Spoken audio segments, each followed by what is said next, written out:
দুনিয়ার সমস্ত পয়গম্বর অত্যাচারিত হলেন। শুধু তাই নয়, বিশ্ব নবী আখেরি জামানার পয়গম্বর নবী মুহাম্মদ রাসূলুল্লাহ সাল্লাল্লাহু আলাইহি ওয়াসাল্লাম জাতির কাছে আসলেন। তিনি এসে বললেন, ইয়া আইয়ুহান নাস কুলু লা ইলাহা ইল্লাল্লাহ। প্রথম দাওয়াত শুনছেন কথা? রাসূলুল্লাহ বলছেন, ও জাতি, আমার রাসূল তো মক্কার রাসূল না শুধু, মদিনার রাসূল না শুধু, আরবি ভাষা ভাষীদের রাসূল না শুধু, আমার নবী কি নবী? চিল্লায় বলেন। তাই তিনি বলেছেন, ও বিশ্বের মানবতা, বিশ্বের মানব গোষ্ঠী, যদি মুক্তি পেতে চাও, নাজাত পেতে চাও, উচ্চারণ করো, বিশ্বাস করো, আমল করো, বলো লা ইলাহা ইল্লাল্লাহ। জোরে পড়েন, লা ইলাহা ইল্লাল্লাহ, লা ইলাহা ইল্লাল্লাহু মুহাম্মাদুর রাসূলুল্লাহ। আবু জাহেল বুঝছিল কলেমার অর্থ? কথা বলেন না কেন? আবু জাহেল বুঝছিল? উতবা, সাইবা, মুগিরার গোষ্ঠীরা বুঝছিল? বুঝেছে। তারপরে তারা চিন্তা করলো যে সর্বনাশ তো করছে, লা ইলাহা, কোন ইলাহ নাই, আইনদাতা নাই, বিধানদাতা নাই, তাহলে আমরা কি ঘরে বসে বসে কি করব? উনি নতুন একজন ইলাহ নিয়ে আসছে, আল্লাহ ছাড়া কোন ইলাহ নাই, তাহলে আমাদের কাজটা কি? প্রথমে তারা চেষ্টা করলো যে একটু দেখি নরম নরম ভাবে হয় নাকি। চলে গেল আবু তালেবের কাছে, আসে না দিছে, বললো, আবু তালেব, তুমি তো কুরাইশদের নেতা, তোমার ভাইয়ের ছেলে কয়টাই কি? কি আশ্চর্যজনক কথা! লা ইলাহা ইল্লাল্লাহ, আল্লাহ ছাড়া কোনো ইলাহ নাই, তা আমরা করব কি? তোমার ভাতিজাকে বুঝাও লা ইলাহা ইল্লাল্লাহর দাওয়াত বন্ধ করে দিক, এর বিনিময়ে টাকা লাগে টাকা দেব, সোনা লাগে সোনা দেব, যত সুন্দরী মেয়ে চায় তাও দেব, নেতৃত্ব চায় তাও দেব, তবু যেন কালেমার দাওয়াত না দেয়। আসিনে কা হাদিসে আছে কিনা? নবীজি যখন বাড়ি ফিরলেন, চাচা আবু তালেব নিজের কলিজার টুকরা সন্তান হযরত জাফর আলীর চাইতে তিনি ভালোবাসতেন কলিজার মতো করে মুহাম্মদ সাল্লাল্লাহু আলাইহি সাল্লামকে। বলছে, বাবা, এমন কথা কেন বলো যাতে লোকেরা খেপে যায়? এই কথাগুলি বলো না, ওরা আমার কাছে এই সব প্রস্তাব দিয়ে গিয়েছে। রাসূলুল্লাহ প্রস্তাব শুনে এগ্রি করলেন? জি। আমার নবী বলেন, ও আমার চাচা আবু তালেব, প্রস্তাবকারীদেরকে শুনিয়ে দিন। হুজুরের সাথে তখন অনেক লোকজন নাকি? অনেক অস্ত্রপাতি? কিচ্ছু নাই, আল্লাহর শক্তি ছাড়া কিছুই না। আমার নবী বলেন, ও আমার চাচা আবু তালেব, প্রস্তাবকারীদেরকে শুনিয়ে দেন, যেটা দেওয়া সম্ভব সেটা তো দূরের কথা, যেটা দেওয়া সম্ভব নয় তাও যদি তারা দিতে পারে আমারে, যেমন আকাশের সূর্যটা ধরে এনে ওরা যদি আমার ডান হাতে তুলে দেয়, আকাশের পূর্ণিমার চাঁদটা ধরে যদি বাম হাতে আমার তুলে দেয়, এর বিনিময়ে এক মুহূর্তের জন্য তাওহীদের দাওয়াত আমি বন্ধ করে দেব না। সুবহানাল্লাহ।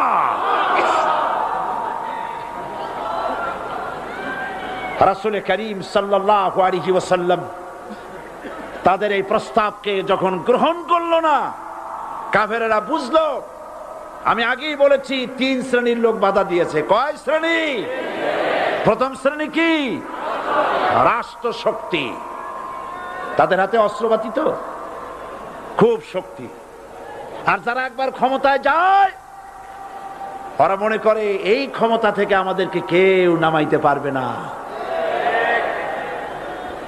বিংশ শতকের শ্রেষ্ঠ মুজাদ্দিদ আল্লামা সৈয়দ আবুদুল্লাহ মওদুদী রাহমাতুল্লাহ আলাইহি তিনি এক জায়গায় লিখেছেন, স্বৈরাচারীরা তার পতনের সমস্ত ছিদ্র বন্ধ করে, কিন্তু একটা ছিদ্র বন্ধ করতে পারে না, মনের ভুলে সে ছিদ্রটা থেকেই যায়, যেই ছিদ্র দিয়ে আসলে তার পতনটা হবে।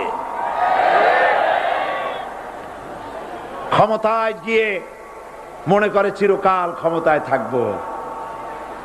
ভারতের প্রধানমন্ত্রী পণ্ডিত জওয়াহরলাল নেহেরু রাঁচি পাগলাগারদে গিয়েছেন, মেন্টাল হসপিটাল। পাগলেরা নেহেরুকে দেখে আশ্চর্য হয়ে গেছে, এত সুন্দর মানুষ, মাথায় কিস্তি টুপি, গায়ে শেরওয়ানি, মুসলমানি ড্রেসই আলাদা। যদিও তিনি হিন্দু ছিলেন, পরেছেন মুসলমানি ড্রেস। শেরওয়ানি কাদের পোশাক? কাদের পোশাক? হাতে ছড়ি নিয়ে হাঁটা, স্টাইল করে, সুন্দর পাজামা, সুন্দর টুপি, সুন্দর সাজসজ্জা করে মুসলমানদের ড্রেস। এই ড্রেস পরে তিনি গিয়েছেন। সবসময় যে ড্রেস তিনি পরতেন। পাগলেরা জিজ্ঞেস করছে, তুমি কে গো? উনি বলছেন, আমারে চেনো নাই? আমি ভারতের প্রধানমন্ত্রী পণ্ডিত জওয়াহরলাল নেহেরু। পাগলেরা বলছে, ও সেই কথা। আমরাও যখন হসপিটালে আসছিলাম, এই তোমার মতো লম্বা লম্বা কথা আমরাও বলছি। থাকো আমাদের সাথে কিছুদিন, তোমার মাথাও ঠান্ডা হয়ে যাবে।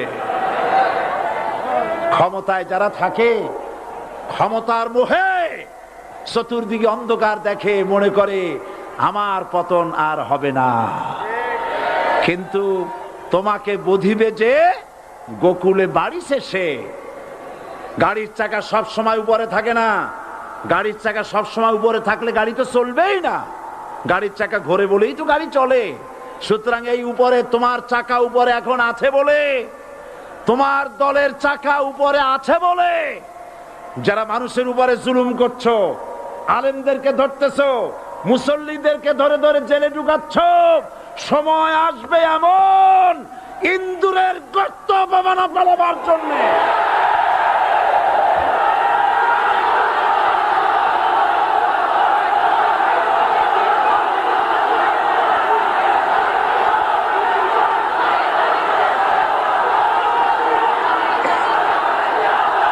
আবু জাহেলের গোষ্ঠী, আবু জাহেলের গোষ্ঠী মনে করেছে সোজা আঙ্গুলে ঘি যখন উঠলো না, আঙ্গুল বাঁকা করতে হবে। শুরু হয়ে গেল অত্যাচার। শুরু হয়েছে না? হযরত সুমাইয়া রাদিয়াল্লাহু তাআলা আনহা কি নির্মম ভাবে, নিষ্ঠুর ভাবে তাকে শহীদ করা হলো। খাব্বাব, হুবাইব, হযরতে খাব্বাব রাদিয়াল্লাহু তাআলা আনহুকে দেখে হযরত ওমর একদিন বলছিলেন, খাব্বাব তোমার পিঠে এত গর্ত কেন? এত গর্তওয়ালা পিঠ আর এত চিকুন কোমর আমি তো জীবনেও দেখিনি। হযরতে খাব্বাব বলেছেন, ওমর জানো না, ইসলাম কবুল করার অপরাধে, কালেমা পড়ার অপরাধে কাফির বেঈমানেরা আমাকে মারধর করেছে। যখন আমি তাদের মারে কালেমা ছাড়ি নাই, তখন আগুন জ্বালায়া আগুনের আংটার উপরে, আংটা আগুনের উপরে আমাকে চিৎ করে শোয়ায়া, আমি যেন নড়াচড়া করতে না পারি সেজন্য আমার বুকের উপরে পাথর চাপা দিয়া রেখেছে। আগুনে গোশত পুড়ে পুড়ে আগুন ভিতরে ঢুকেছে, গায়ের রক্ত আর চর্বি গলে গলে পড়ে আগুনগুলো নিবেছে। ওই পিঠে যে গর্ত হয়েছে আজও পর্যন্ত সেই গর্ত মিটে যায় নাই। হযরত খাব্বাব রাদিয়াল্লাহু তাআলা আনহু বলছেন, বুখারী শরীফে হাদিসে ভাবে এসেছে, ওয়ান খাব্বাব বিন আরিত রাদিয়াল্লাহু তাআলা আনহু আন্নাহু قال শাকাউনা ইলা রাসূলিল্লাহি সাল্লাল্লাহু আলাইহি ওয়াসাল্লাম ওয়া হুয়া মুতাওয়াসসাদুন বুরদাতুন লাহু ফি জিল্লিল কাবা। আমি গেলাম রাসূলুল্লাহর কাছে, যে দেখি হুজুর বাইতুল্লাহ শরীফের ছায়ায় আরাম ফরমাচ্ছেন। আমি কাছে গিয়ে বললাম, আলা তাস্তানসিরু লানা, আলা তাদউ লানা ইয়া রাসূলুল্লাহ। হে রাসূল, আপনি কি আমাদের জন্য দোয়া করবেন না? আপনি কি আমাদের জন্য আল্লাহর কাছে সাহায্য প্রার্থনা করবেন না? মার খেয়ে খেয়ে তো শেষ হয়ে গেলাম। শুনতেছেন আপনারা? আল্লাহর নবী উঠে বসলেন, বললেন, খাব্বাব শোনো, তোমাদের আগে যারা এই পৃথিবীতে এসেছিলেন দ্বীনের দাওয়াত দেওয়ার জন্য, সমকালীন রাষ্ট্র শক্তি তাদেরকে ধরতো, ফায়ুখাজুর রাজুলু ফায়ুহফারু লাহু ফিল আরদ, তার জন্য তারে ধরে নিয়ে মাটির মধ্যে গর্ত করত, ফায়ুজআলু ফিহা, এরপরে সেই গর্তের ভিতরে তাকে কোমর পর্যন্ত গেড়ে দিত। সুম্মা ইউতা বিল মানশার, এরপরে করাত আনা হতো, ফায়ুদাউ আলা রাসিহি, এরপরে করাতটা মাথার উপরে রাখা হতো, ফায়ুজআলু নিসফাইন, এরপরে করাত দিয়া চিরে চিরে জীবিত মানুষটাকে দ্বিখণ্ডিত করে ফেলে দিত। মা ইয়াসুদ্দুহু যালিকা আন দীনি, এত কষ্ট দেওয়ার পরেও, এত জুলুম করার পরেও দ্বীনের দায়ীদেরকে এক চুল পরিমাণ আল্লাহর রাস্তা থেকে তারা সরাই দিতে পারে নাই। ওয়াল্লাহি, ও খাব্বাব, আমি আমার আল্লাহর নামে কসম করি। ও মুসলমান, কে কসম করতেছে? আল্লাহ রাসূল। আমি আমার আল্লাহর নামে কসম করি, ওয়াল্লাহি লা ইউতাম্মান্নাল্লাহু হাযাল আমর হাত্তা ইয়াসির রাকিবু মিন সানা ইলা হাজরামাউত।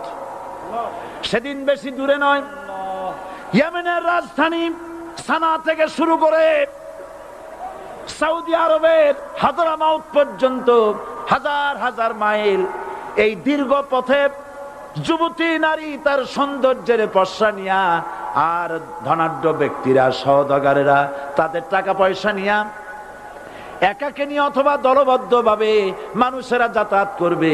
লা ইয়াখাফু ইল্লাল্লাহ, মানুষের মনের মধ্যে কোনো ভয় থাকবে না। এমন একটা সময় আসবে, ওয়ালাকিন্নাকুম তাস্তাজিলুন, অথচ তোমরা বড্ড তাড়াহুড়ো করছো। তাড়াহুড়ো করো না, অপেক্ষা করো, ধৈর্য ধরো, মার খাও, জেলে যাও, শহীদ হও, আল্লাহর রাজ কায়েম হবেই হবে।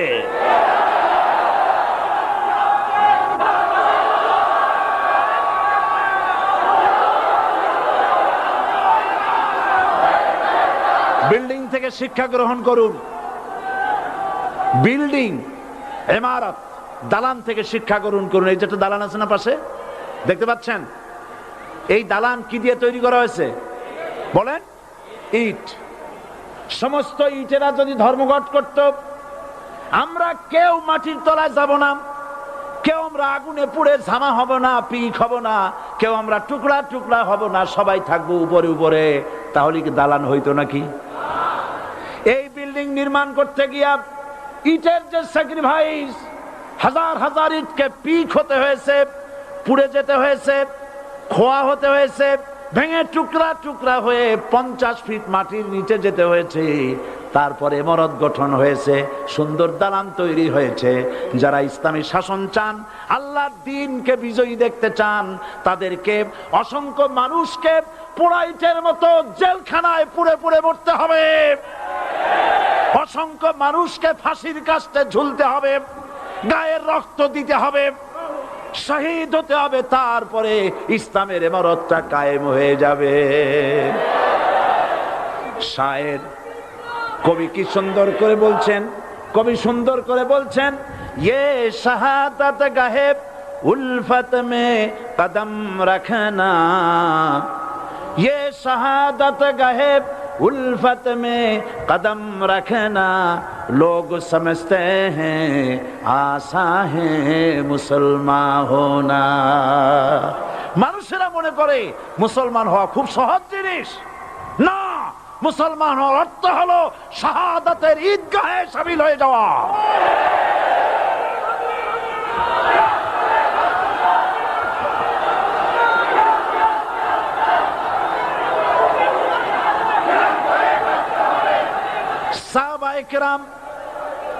সাহাবায়ে কেরাম মার খেলেন, এবার স্বয়ং আল্লাহর নবীর গায়ে হাত তুলল।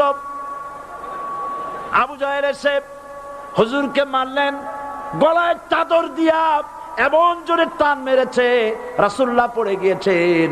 হাদিসে এসেছে হুজুরের চোখ মোবারক ঠিকরে পড়ে যেতেছে, চেহারা মোবারক লাল হয়ে গিয়েছে, জমিনের উপর আছাড় মেরে ফেলেছে। রাসূলের এই অবস্থা দেখে হযরতে হামজা তখনও কাফের ছিলেন, শিকার থেকে এসে তিনি এই দৃশ্য দেখলেন, দাসীর মুখে শুনলেন, ছুটে চলে গেলেন আবু জাহেলের বাড়িতে। যায় বলে, আবু জাহেল রে, তুই মুহাম্মদ সাল্লাল্লাহু আলাইহি ওয়াসাল্লাম মেরেছিস, বল কেন মারলি? এমন ভালো মানুষ তো জীবনে চোখে দেখি নাই, যিনি কোনো মিথ্যা কথা বলেন না, ভালো ভালো কথা বলেন, এক আল্লাহর গোলামি করার জন্য বলেন। এই সব ভালো কথা বলার জন্যই তুই তারে মারলি নাকি? আরে আবু জাহেল, তুই কি মনে করেছিস মুহাম্মদ সাল্লাল্লাহু আলাইহি ওয়াসাল্লাম তার পিতা আব্দুল্লাহ মারা গেছে বলে মুহাম্মদ সাল্লাল্লাহু আলাইহি ওয়াসাল্লাম এতিম হয়ে গেছে মনে করেছিস নাকি? জেনে রাখ, মুহাম্মদ সাল্লাল্লাহু আলাইহি ওয়াসাল্লামের পিতা আব্দুল্লাহ মারা গেছে, কিন্তু চাচা হামজা তো মরে যায় নাই। হাতের ধনুক দিয়া এমন জোরে আঘাত মারলেন, আবু জাহেলের মাথা ফেটে রক্ত ফিনকি দিয়ে বেরিয়ে এলো। হযরতে হামজা ঘরে ফিরে এসে রাসূল করিম সাল্লাল্লাহু আলাইহি ওয়াসাল্লামের মস্তক মোবারক কোলে উঠায় নিলেন আর বললেন, বাবা তোমাকে মেরেছে বলে আমি আবু জাহেলের মাথাটা ফাটায় দিয়ে আসছি, তুমি খুশি হও। হুজুর বলছেন, চাচা কার মাথা ফাটাইছো এইটা বলে আমারে খুশি করতে পারবা না। হযরতে হামজা বলেন, তুমি কি হলে খুশি হবে? হুজুর বলেন, হামজা চাচা গো, আমি খুশি হব যদি একটিবার চাচা তোমার মুখে শুনতে পাই ঈমানের কালেমা। হযরতে হামজা বলেন, মুহাম্মদ সাল্লাল্লাহু আলাইহি ওয়াসাল্লাম, আমি বুঝতে পেরেছি তুমি কোনো সাধারণ মানুষ নয়। সাধারণ মানুষ হলে পরে তুমি প্রতিশোধে বিশ্বাসী হতে, খুশি হতে। প্রতিশোধে বিশ্বাসী হও নাই, তুমি অবশ্যই আল্লাহর নবী, কোনো সন্দেহ আমার নাই। তুমি সাক্ষী থাকো, আমি পড়ে নিলাম লা ইলাহা